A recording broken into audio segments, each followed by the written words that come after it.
And we're off. All right, ladies and gentlemen, live. Okay, we are very fortunate today to have real estate extraordinaire from Scottsdale, Arizona, Curtis Mitchell. Welcome to the show. Thanks for having me. I wouldn't say I'm extraordinaire, but I appreciate that. Well, I was going to say entrepreneur, but extraordinaire sounds just that much better, doesn't it? Sounds really good. I'm gonna put that in business card. Well, you have to earn the title, and you have. So just start off by telling them a little about yourself, how long you've been doing this, maybe a little bit what you did before, all that good stuff. Wow. Okay. I got my license in 2012, so it's been almost 12 years now. Beginning of 2012, I got my license. Graduated from college in 2011. I went to a school in Denver called Regis University. Played basketball there. Basketball is it was my life until, I got hurt a couple years ago. But anyways, love basketball. Twice in a row.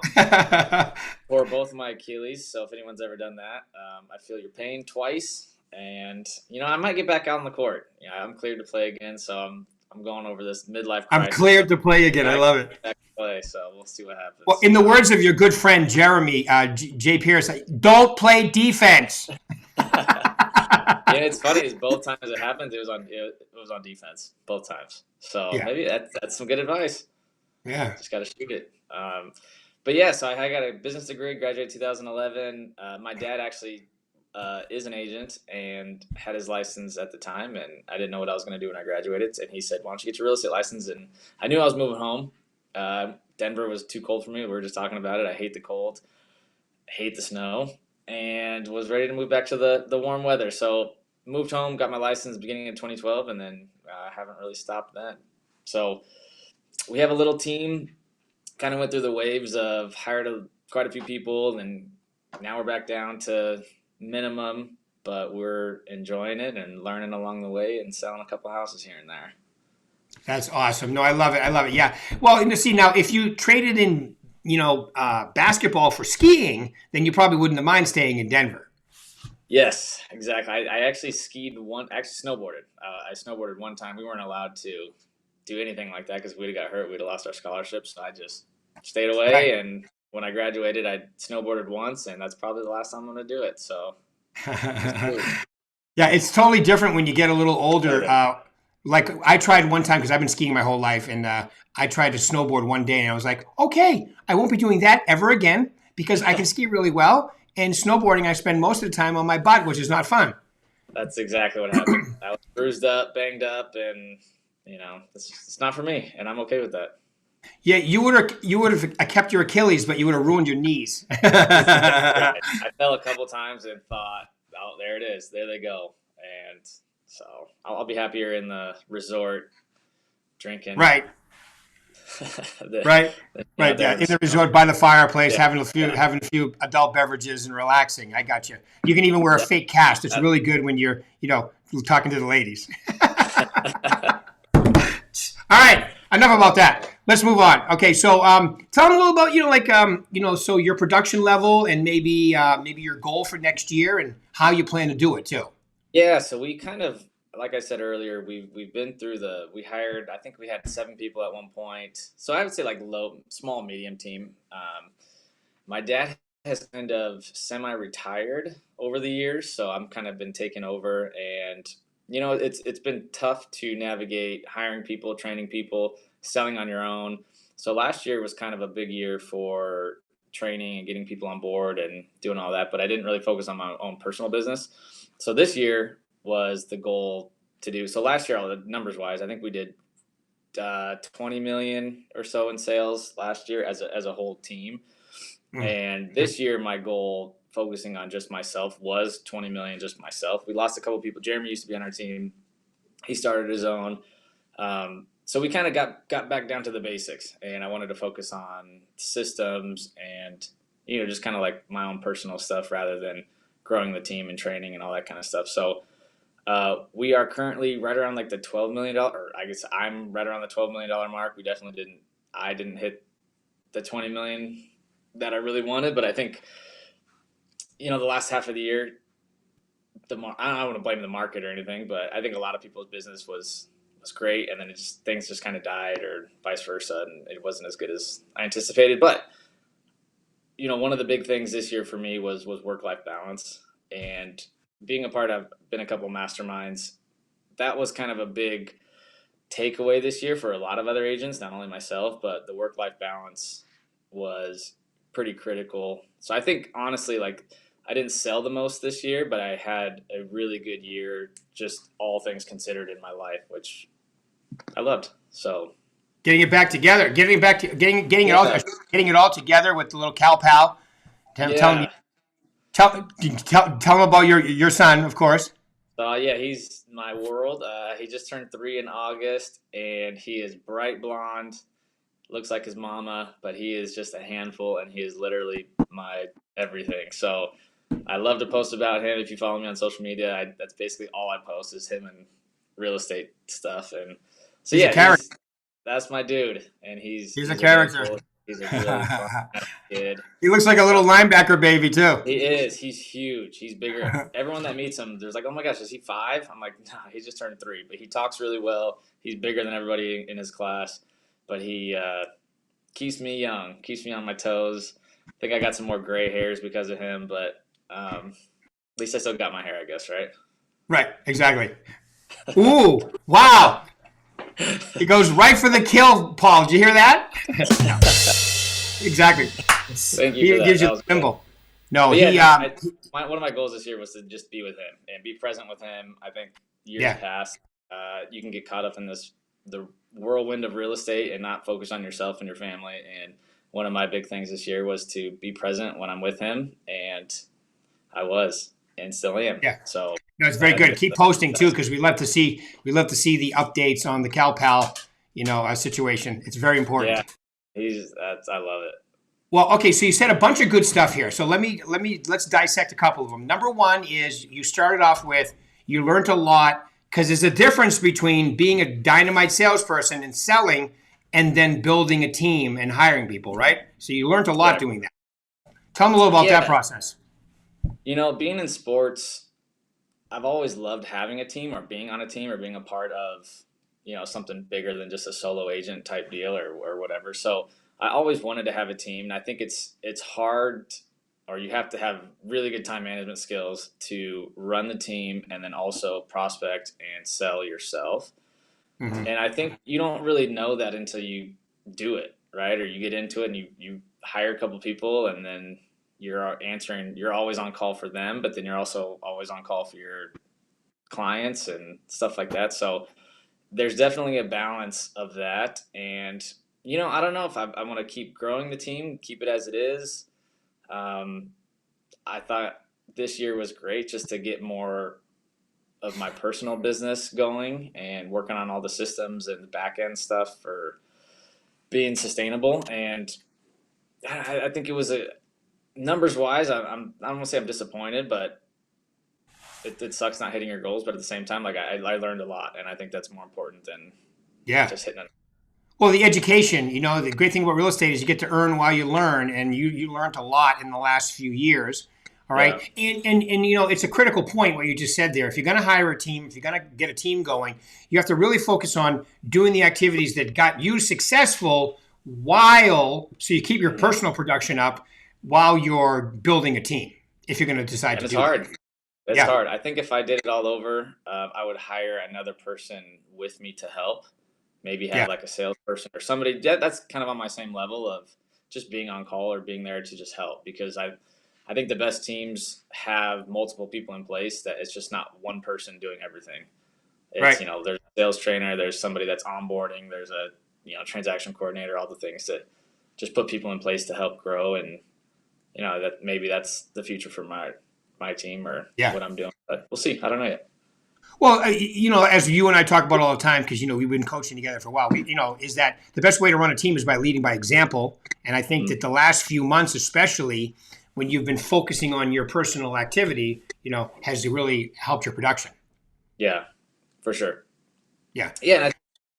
And it's everybody's got a different personality and everybody on the team has different goals and they want different things. And I think that's another side of things is just hiring the right people and, putting the right people in place that, are going to be productive or that want to be there and are going to try. Cause I think there's nothing worse than having people on your team that either don't want to be there or aren't motivated, and then you're trying to motivate them to motivate themselves, and it's like just this circle of you can't motivate somebody that doesn't want to be there Right. or isn't motivated. So that Right. those are the things you kind of learn, I think, especially this year,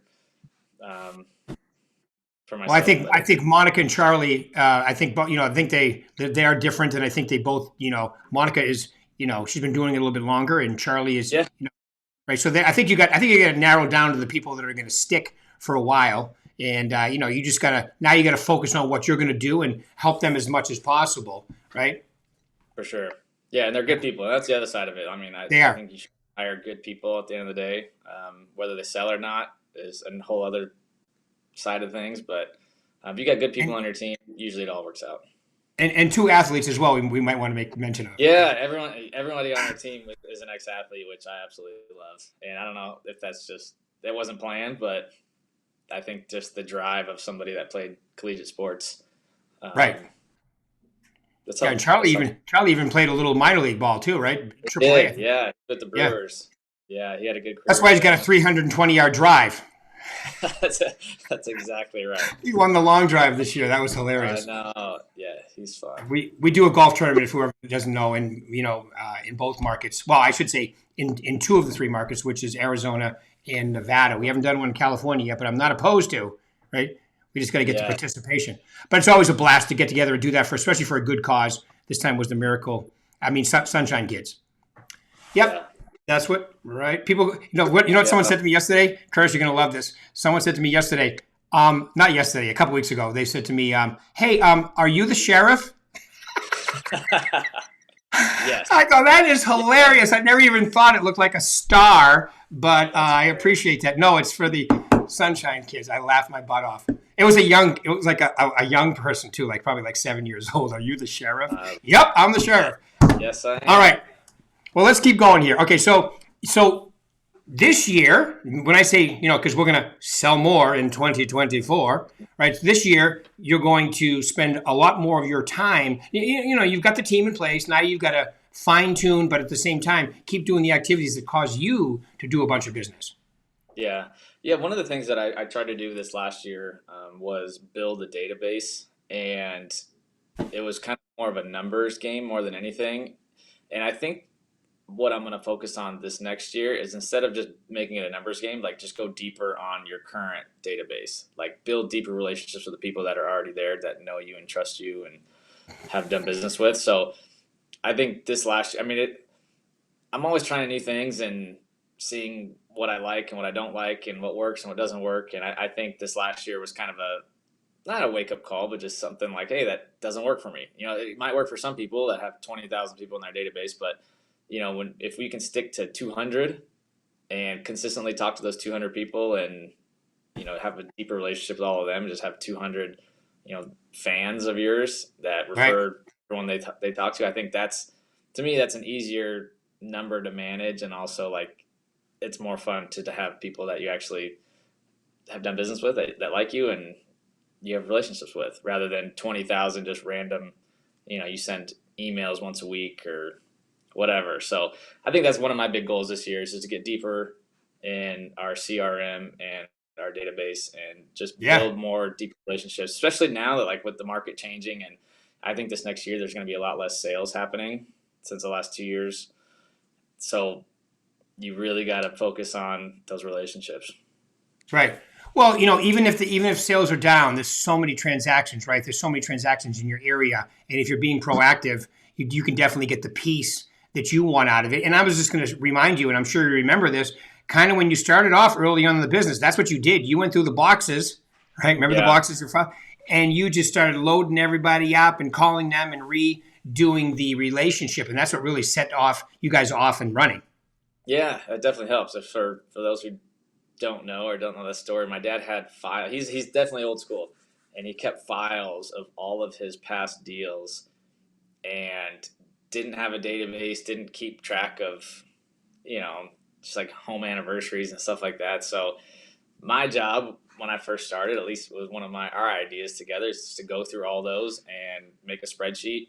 Literally an Excel spreadsheet of past clients for my dad, and then just start reaching out to them and see who responds and who doesn't, and who remembers and who doesn't, and all that. So it just, that was kind of a jump start to getting going on, you know, real estate, I guess, for myself. So Getting going, yeah. Once you just to get it yeah, started and get rocking it into the business, it was great. Yeah, yeah, for it was sure. smart too. Very smart because he had a bunch of boxes.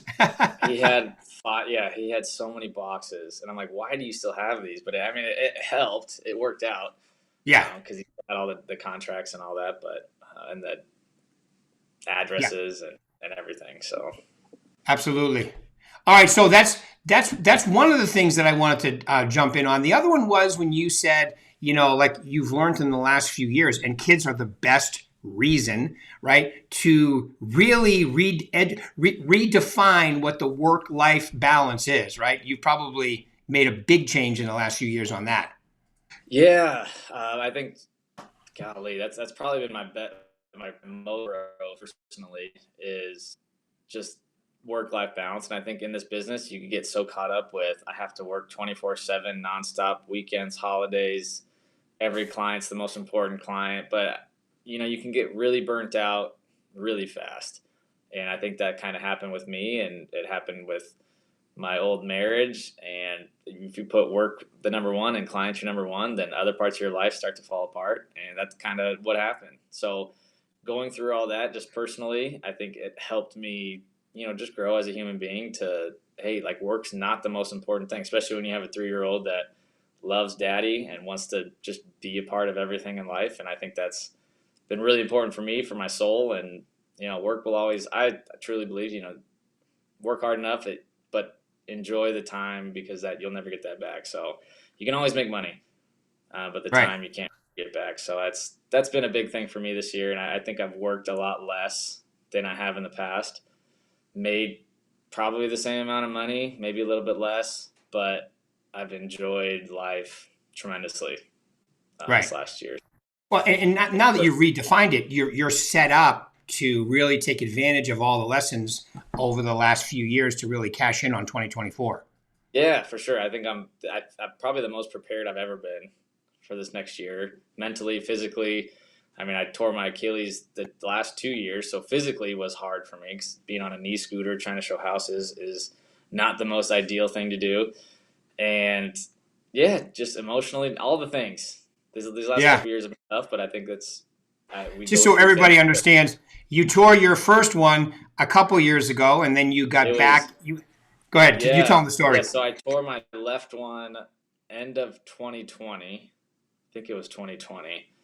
And then I was I had surgery on my left one, was in a cast and a boot and all the things. And then 6 months of PT. And then I got back to playing basketball again. I think I was 4 games in or so, and I tore my right one in one of the games. So then it was literally almost a year apart. So one of them was like October and the other one was like November of the next year. I think it was 2021. No, it was 2020. I can't remember the dates. 2021 and then 2022. But anyways, I'm back. So, but yeah, that was Playing golf again, just not playing basketball yet, or you've been playing cleared. Be golf. careful. Golf. I don't know if you can actually tear an Achilles playing golf. So that's probably going to be my go-to. But I miss the physicality and the camaraderie and talking smack and all the things that I Well, get to do. I tore a calf muscle coming out of a sand trap because it just let go in my calf. So you can, golf can be dangerous I too. guess you Like can you get can, hurt, huh? yeah, especially the way I see some of these guys drive golf carts after a few beverages. A lot of people get hurt in the uh, golf course. yeah, that's true. That's funny. Uh, All right, but enough yeah, of that. so yeah, I think I'm well prepared for this next year coming up, and I got some good ideas on what we can do to just keep things rolling. And I'm excited. I'm positive, and we'll kind of see what happens. No, I think your attitude is great. You got, you have, you got a bunch of stuff worked out personally, business wise, so forth. Now you can cash in on all the stuff that you've learned by being consistent, but you don't have to overdo it. You got Yeah. spend plenty of time in your personal life, you, your son, and so forth, and then have plenty of time for work and working out and everything too, as long as it's scheduled in. Yep. Yeah. So I think that's another thing too, that we can get so caught up of I don't want to have a 9 to 5. That's a lot of people get into real estate for that reason. But then like you're working more because it's not Right. scheduled. So I think one of my big goals this year is to time block and to be on a set schedule for things and prospect this time, or like, do your pop buys here, go to lunch here and there. And I don't know, instead of just No. beetle dawdling all day long at the office and then like, hey, I didn't do anything today, but Yeah. So Well, you have a great office there too. You can get distracted. So, but you can also you can get distracted so easy. Yeah. Well, but you also have a lot of good hard workers in there too. So it's a Yeah. good example at the same time. Yeah. All right. So we're at that time. So tell me. So give them 2 or 3 of your top things that you would recommend for them to be successful in this business. So one of the things that I always tell people is like, there's so many ways to be successful. I think trial and error on what you like to do, what you enjoy doing, what you're good at. I mean, everyone's got different personalities, and some people are really good on the phones. Some people are good at open houses. Some people are good, online, social media. So I think, getting a plan in place for what your personality is like and what you enjoy doing and what you will do. Maybe not so much enjoy it, like you just can't wait to do it. I mean, I think prospecting can be a little difficult sometimes, but figuring out your lane. If you like to do stuff in person, if you like to take people to lunch, if you like hanging out. I know I was talking to Drew in our office, and he started doing, he played football at University of Illinois, and so he's a big football guy. So instead of him doing open houses on Saturdays, he's going to his sports bar by his house and watching football games and just meeting people that way. And to him, that's such an easier conversation to just build rapport with people every single week at his local Illini bar or Michigan bar, wherever he's going to. And I think that's a way deeper relationship you can have than just meeting somebody at an open house. Open houses still work, but right. Just figuring out what fits with your personality. And those Michigan people stick together. They do. Yeah. And there's a lot of them in Arizona. I'll tell you that much. Yeah. Well, because they couldn't wait to get out of there because of the winters. Yeah. Yeah. So it's all good. Absolutely. Another thing I'd say, and I think having an accountability, either if it's you, if it's a friend, if it's somebody. I have a really good buddy of mine that's in Nebraska that we are basically accountability partners, not only with real estate, but working out. And we were like doing an audiobook thing together where we'll each listen to an audiobook and then go over our notes and compare things and just talk about it. And just having somebody there to help you, doesn't have to be local, but just somebody to help push you and give you ideas and keep you motivated on doing the things you're supposed to do. I think that's really, really helpful in this business because it's so easy to get distracted and go a week without really doing anything. Yeah. So true. Gosh, and then maybe third thing, just get some, I don't know, systems in place and help stay organized. I mean, I guess time blocking is a really good one, and just get a good plan in place to stick to a plan. And one of my things this year is I want to do more videos on social media, and it's so hard to just like randomly just pop up and do a video. So my goal is to have like a content calendar laid out, have the dates, have the times, have whatever I'm going to say and talk about mapped out to where it's just easy enough for me to look at the calendar and to say, okay, here's my day for doing this, or hey, I got 4 hours time blocked this week to do 4 videos or 10 videos or whatever that looks like, just to stay organized and on track with what your goals are. I love it. Perfect. Awesome. Well, here's the thing. 2024 is right ahead of us. Everything we're doing right now is pretty much most of it you'll get paid. I mean, you'll still have maybe a couple things you can close this year, but the momentum, everything. I mean, December is what? Friday, Thursday, whatever it is. And then it's going to be next year. So if you really want to sell more in 2024, it's all about being consistent right now. Yep, that's exactly right. All right, any final words you want to leave these lovely people? No, stay positive. I mean, I think the market is shifting a little bit, but you can still have your best year ever. So stay positive, be the shining light to all your clients, and you got to go above and beyond right now, I think, because there's going to be there's a lot of competition still, and just think about doing that one extra thing or being just a little bit better than the average. Dazzle them with customer service. Yes, exactly. That's a great point. Well, Curtis, thank you very much for taking your time out. I'm sure you'll achieve your goal in 2024, and a pleasure working with you. Seriously, it really is. And I can't wait to beat you in golf again soon. All righty then. All right, buddy. Thank you. All right, appreciate it.